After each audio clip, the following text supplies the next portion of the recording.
My golden child sister, a wannabe influencer with zero experience, demanded I hand over my successful tech company to her as a gift. My narcissistic mother not only supported this absurd demand, but threatened to destroy me when I refused. They tried to gaslight me, painting me as a selfish villain for not sacrificing my life's work for my sister's whim. What they didn't know was that my company's success was tied to a secret I'd uncovered years ago. A massive financial crime that implicated my late father and the true source of our family's wealth. This is the story of how I used their greed to spring a trap that led to a federal investigation, the collapse of their world, and my ultimate freedom. If you enjoyed this video or found it helpful, go ahead and give it a like. It really helps me out.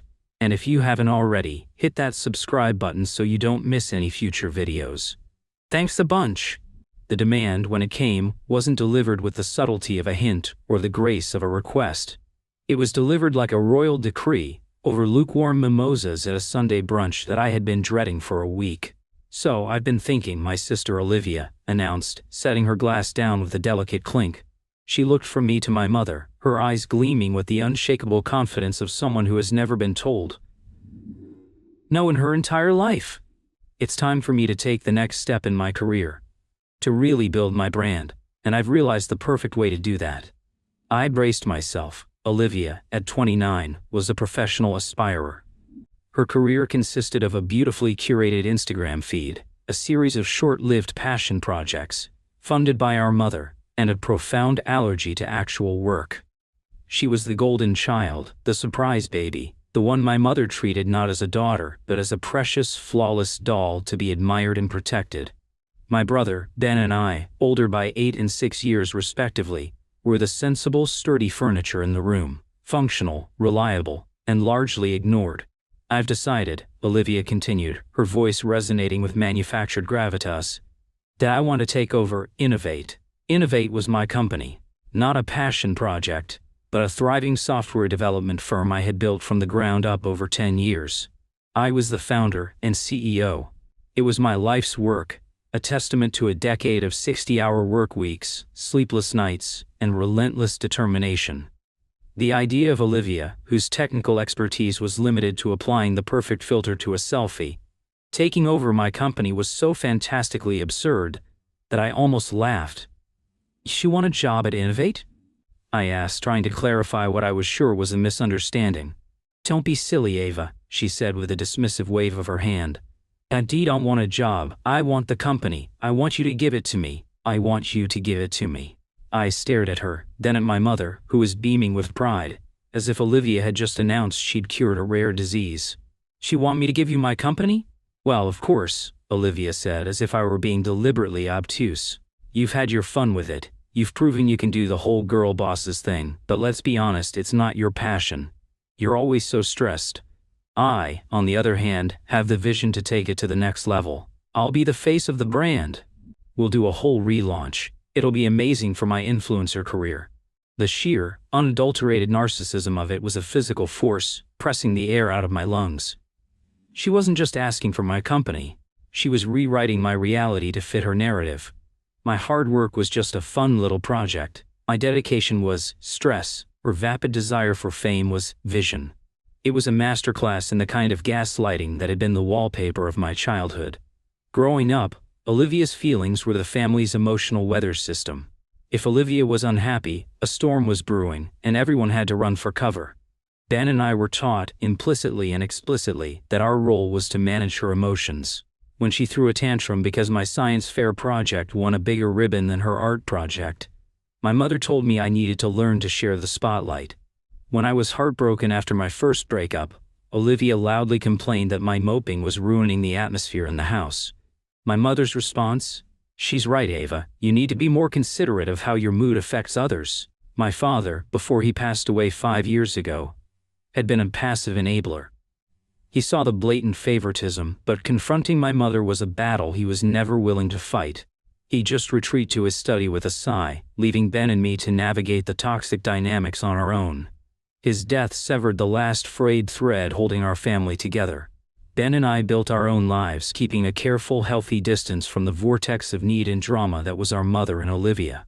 which is why this brunch was so jarring.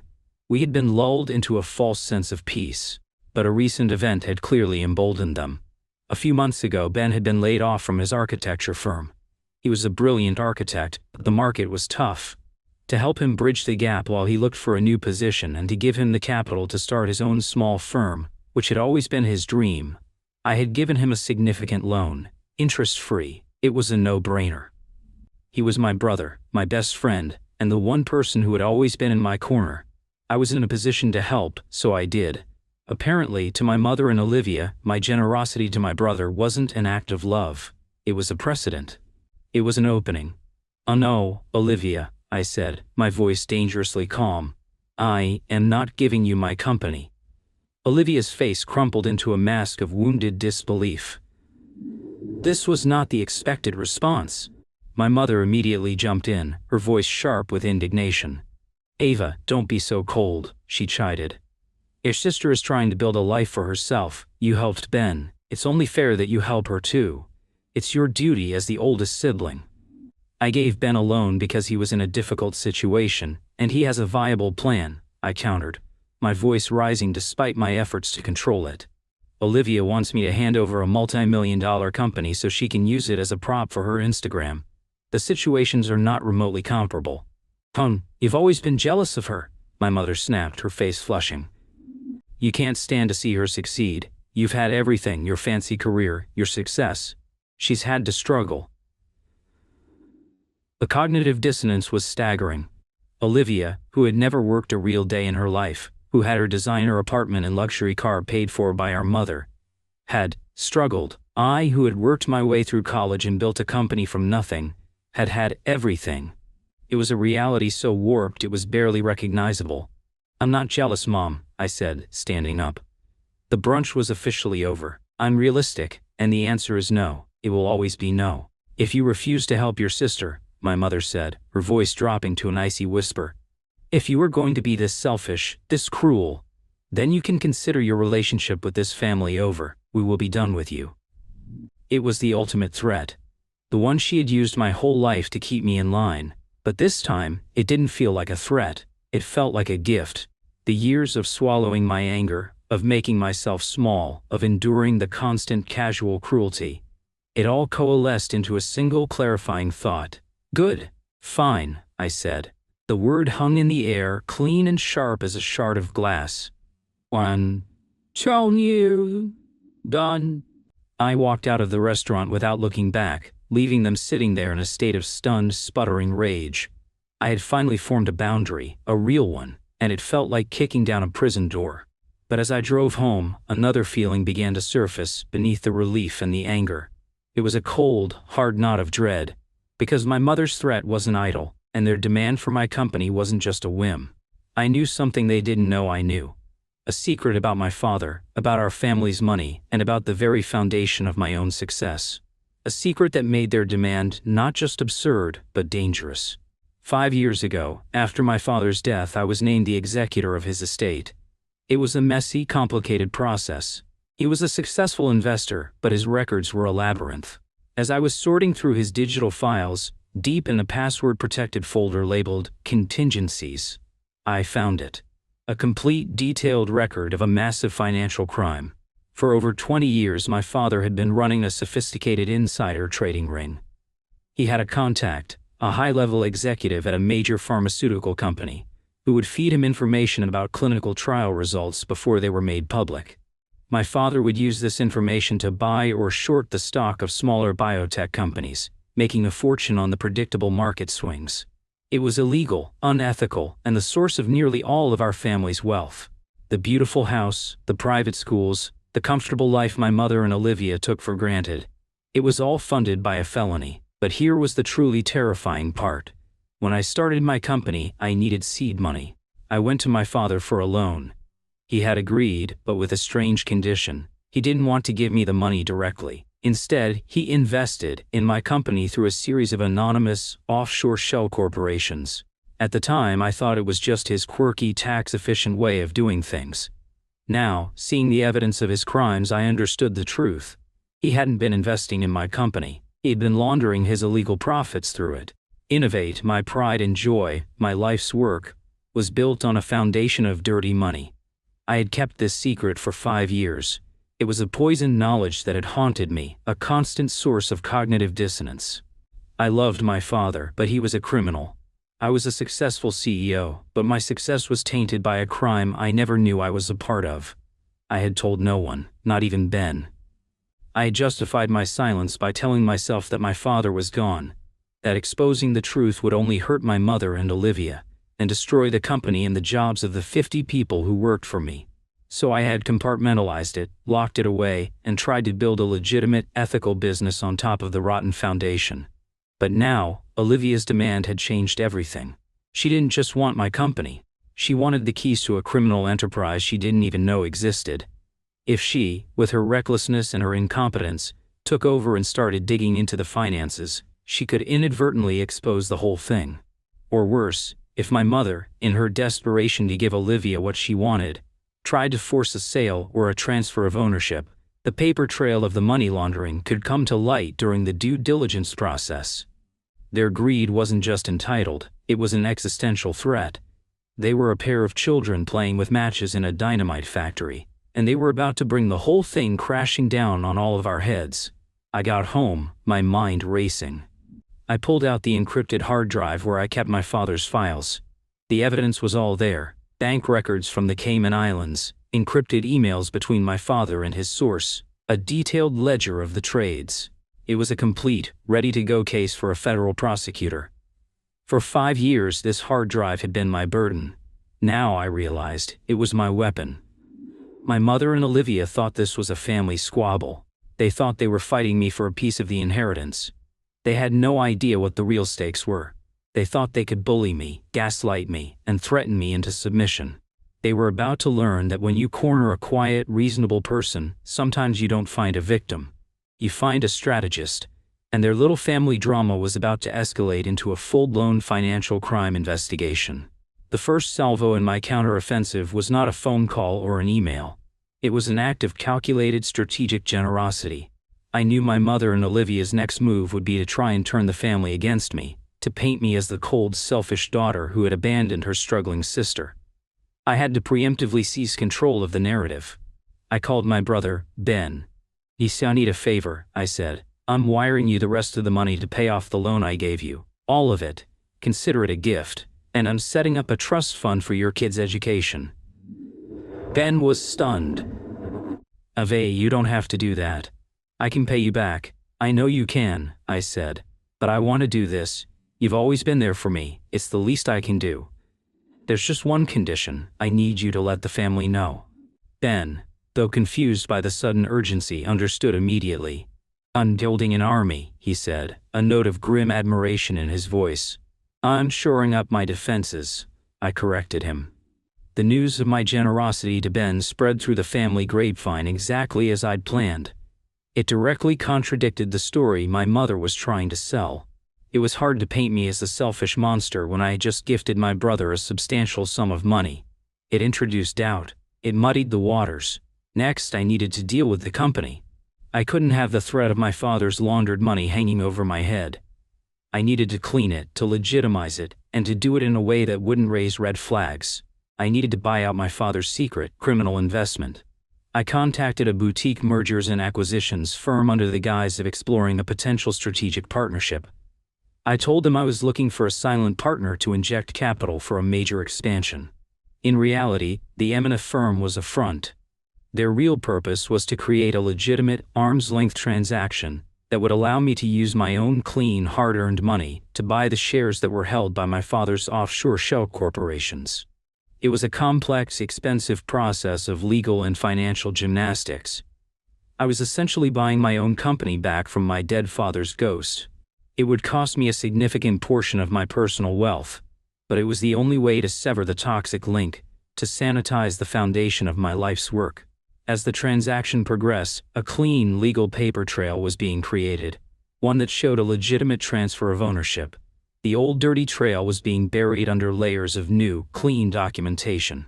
While the corporate restructuring was underway, my mother and Olivia escalated their attacks. My mother left me a series of increasingly unhinged voicemails. I have spoken to your Aunt Susan and your Uncle Robert, she said in one message, her voice trembling with rage. They are disgusted with your behavior. And you're tearing this family apart, Ava. All for what? For money? After everything I have done for you? Olivia, meanwhile, launched a smear campaign on social media. She posted a long, rambling story on Instagram, full of artfully framed shots of her looking sad and contemplative. She wrote about the pain of being the creative, free-spirited one in a family that only valued corporate success. She spoke of an unnamed sibling who was hoarding opportunities and refusing to share their blessings. It was a masterpiece of entitled, passive-aggressive drivel, and it was getting traction among her followers, who flooded the comments with messages of support for brave Olivia. I ignored it all. I was playing a different game, on a different board. While they were focused on a petty family drama, I was defusing a bomb. The final piece of my strategy was the most dangerous. I needed to create a deterrent. Something that would make them back off permanently. I couldn't go to the authorities with my father's crimes, not yet. That was the nuclear option, and it would destroy the company I was trying to save. I needed something more precise. I needed leverage. I hired a private investigator, a discreet ex-federal agent with a specialty in forensic accounting. I didn't tell him about my father. Instead, I gave him a different target, Olivia. I want you to do a full financial and lifestyle audit on my sister, I told him. I want to know where every dollar she spends comes from. Credit cards, bank accounts, Venmo transactions. I have a suspicion that my mother's support for her goes beyond a simple allowance. See why I was right. A week later, the investigator came back with a dossier that was even more damning than I had imagined. For years, my mother had been funneling money to Olivia in ways that were not just extravagant, but potentially illegal. She had been paying for Olivia's apartment and car through a corporate slush fund from her own interior design business, writing it off as a business expense. She had given Olivia a corporate credit card, which Olivia used for everything from designer clothes to five-star vacations, all disguised as client entertainment and market research. It was a classic case of tax fraud and embezzlement, siphoning money from a legitimate business to fund her daughter's lavish work-free lifestyle. And the best part? The private investigator found a series of emails between my mother and her accountant, explicitly discussing the need to creatively categorize Olivia's expenses to avoid raising red flags with the IRS. It was a written confession. I now had two bombshells in my arsenal: the evidence of my father's insider trading and the proof of my mother and sister's tax fraud. One was a nuke, the other was a sniper rifle. It was time to arrange a final meeting. I called my mother. I think we need to talk, I said.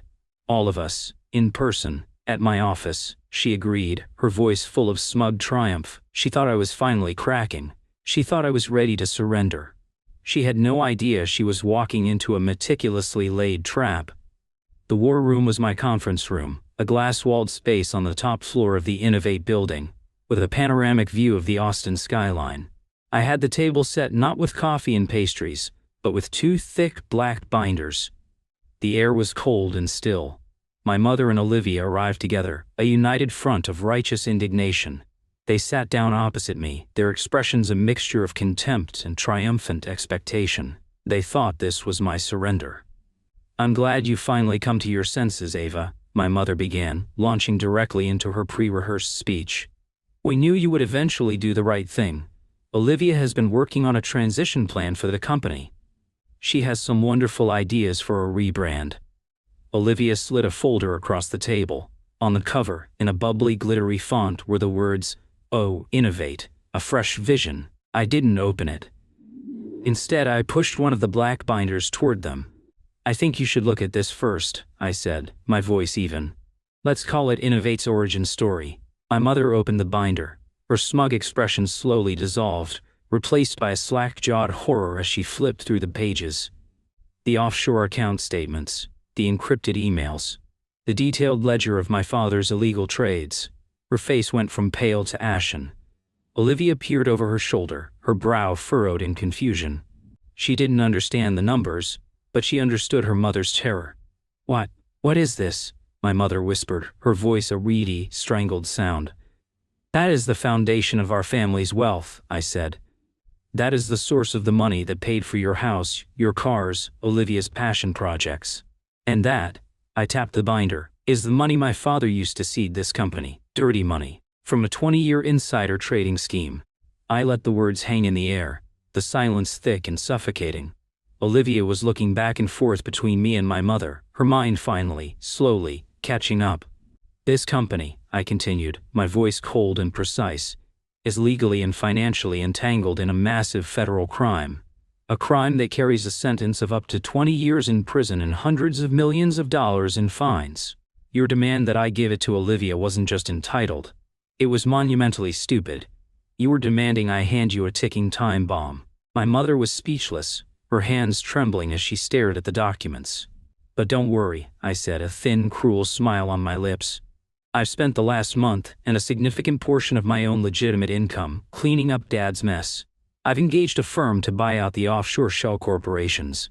I am in the process of sanitizing this company, of cutting the last ties to that dirty money. I am saving this company. And I am, by extension, saving you. Because if this had come to light any other way, the investigation would have led directly to you, Mom, as the primary beneficiary of his estate. And I paused, letting the weight of her own jeopardy settle on her. And so, no, Olivia. You cannot have my company. Not now, not ever. In fact, you will never set foot in this building again. Olivia finally found her voice. It was a pathetic, whimpering sound. It was a pathetic, whimpering sound. But, it's not fair. You have everything. You have nothing because you have earned nothing. I snapped, my voice finally cracking with a decade of repressed rage.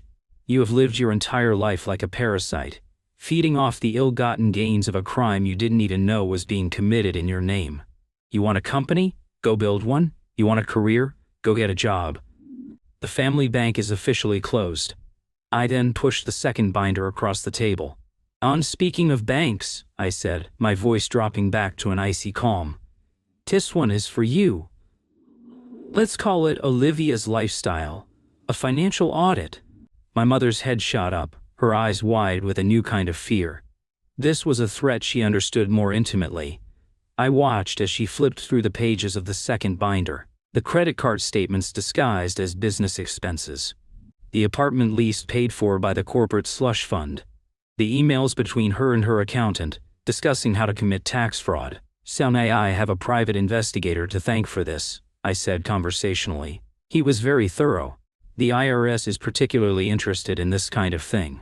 Embezzlement, tax evasion, the penalties are quite severe. Audits, liens, even jail time. It would be a shame for your successful design firm to be ruined by such an unfortunate misunderstanding. He leaned back in my chair. The trap was sprung, the checkmate was complete. I had shown them that not only did I know about the family's original sin, but I had created a new one, a sin of their own making, to hold over their heads. So here is how this is going to work, I said, laying out my terms. You will never speak the name of my company again. You will never ask me for money again. You will cease your smear campaign, both public and private, immediately. You will tell the family that you have resolved your differences with me and that you were mistaken to have pressured me. You will leave me, my brother, and my company alone, forever, and if we don't? My mother whispered, her voice barely audible. If you don't, I said, standing up and walking to the window, looking out over the city I had conquered on my own terms. Then binder number 1 goes to the SEC, and binder number 2 goes to the IRS. I may go down with the ship, but I will be taking both of you with me. And I assure you, I have far better lawyers. The choice is yours. There was no negotiation. There was no argument. There was only the dead, suffocating silence of total and complete defeat. They sat there for a long moment, 2 gilded statues in a glass cage of their own making, before my mother slowly, shakily, stood up. She didn't look at me. She just grabbed Olivia by the arm and walked out of the conference room, leaving the binders and the ruins of their world on the table. The aftermath was quiet, almost anticlimactic. As promised, the campaign against me stopped. The passive-aggressive Instagram posts vanished. My mother sent out a terse email to the family, stating that there had been a misunderstanding and that she fully supported my continued leadership at Innovate. It was a surrender disguised as a statement of support. Olivia, stripped of her mother's financial support and her own sense of entitlement, was forced to confront reality for the first time in her life. The designer apartment was swapped for a small rental. The luxury car was repossessed. I heard she got a job as a hostess at a downtown restaurant. Maybe, for the first time, she was finally building something of her own. My relationship with them is over. There is no path back from that precipice. Ben and I are closer than ever. He did start his own firm, with the money I gave him, and he is quickly becoming one of the most respected young architects in the city. He is building things that are beautiful and real, on a foundation of integrity and hard work. Innovate is thriving. With the company finances finally clean, I was able to secure a major round of new, legitimate venture capital. We are expanding, hiring, creating. I am building a legacy that is truly my own, one that has been scrubbed clean of the sins of my father. Sometimes, late at night in my office, I look out at the city lights and think about the two binders. The evidence is still on that encrypted hard drive, a silent, powerful deterrent. A queen in check, never to be captured, but never to move freely again. They thought my life's work was a bargaining chip in their petty psychodrama. They thought I was the family scapegoat, the one who could be pushed and prodded into submission. They tried to gaslight me into believing that my success was their entitlement. They never understood that the quiet ones, the ones who watch and listen, are the ones who know all the secrets. And that sometimes the only way to escape a toxic family is to be willing to burn it all down. They demanded my company. In the end, I was the one who collected the debt.